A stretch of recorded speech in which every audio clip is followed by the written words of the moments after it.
Hey friends, welcome back to my channel, that is Learn Computer Science with Maanik Sharma. In this video I am going to discuss one of the important type of join operation, that is self-join operation. Initially we will understand its working. The practical implementation of the self-join operation has been given at the end of this video. For this video you must have some basic knowledge of join operation. Earlier I have made two videos on join operations. The web links of the same have been mentioned in the description section of this video for your convenience. If you are not comfortable in join operation, please do watch these two videos first. Let's move to the self-join operation. A self-join is an important database operation that is used when one has to join a table with itself. In other words, a join operation in which a table is joined with itself is known as self-join operation. One can also view a self-join as a join of two copies of the same table. However, the tables are not actually copied. The syntax for the self-join operation is almost same as that for joining two different tables. One of the questions that strikes in our mind is that how we will extract the information from one table using self-join. What will be the names of the tables that are involved in self-join? How the table names will be managed?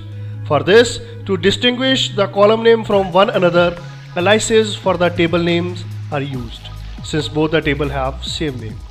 Table name aliases are defined in the from clause of the select statement. The general syntax for the self-join operation is select a dot column name, comma b dot column name, so and so on, from table 1 space a, comma table 1 space b, where a dot common field is equal to b dot common field semicolon. Here table 1 is the real name of the table that need to be self-joined. A and B are the aliases that acts as two different copies of the table 1. For better understanding, let's again consider one of the standard table of Oracle, that is EMP table. Now suppose we want to display the name of the employee along with the names of their manager. However, only the names of the employee has been given directly in the EMP table. For managers, we only have the number. So what have to do? We first check the name of the employee, then the corresponding manager number has to be selected. From ename column, we need to find name for the selected manager number. In this way, one can find out the name of the employee and their manager. This query seems to be very difficult, however, it can be easily solved with self-join operation.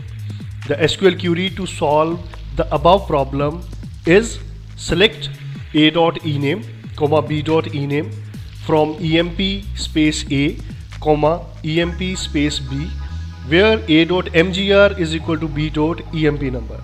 Here emp is the actual table, a and b are the aliases. Let's do it practically in Oracle.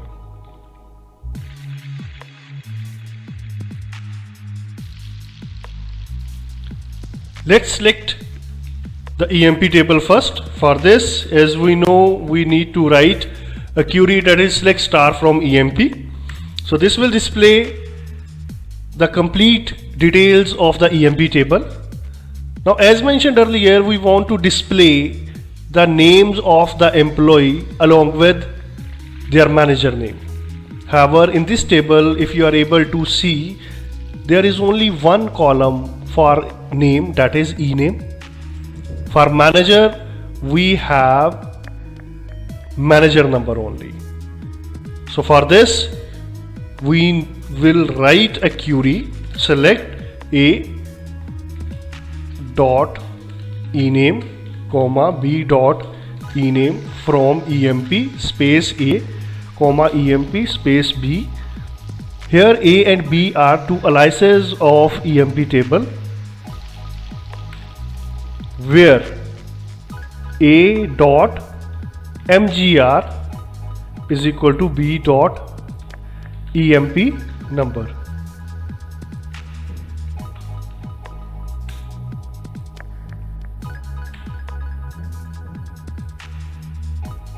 Now from this output, you can easily see that the name of manager of Ford is Jones. So let us check from the EMP table. Now for Ford, The manager number is 7566. This is 7566, and now we will check 7566, that is John. So it means with this self join facility we are able to solve a very complex query. So I hope that each and every aspect of this session will be clear to all of you. Please like and share this video. For more update and technical insight of computer science, please subscribe this channel. Thank you.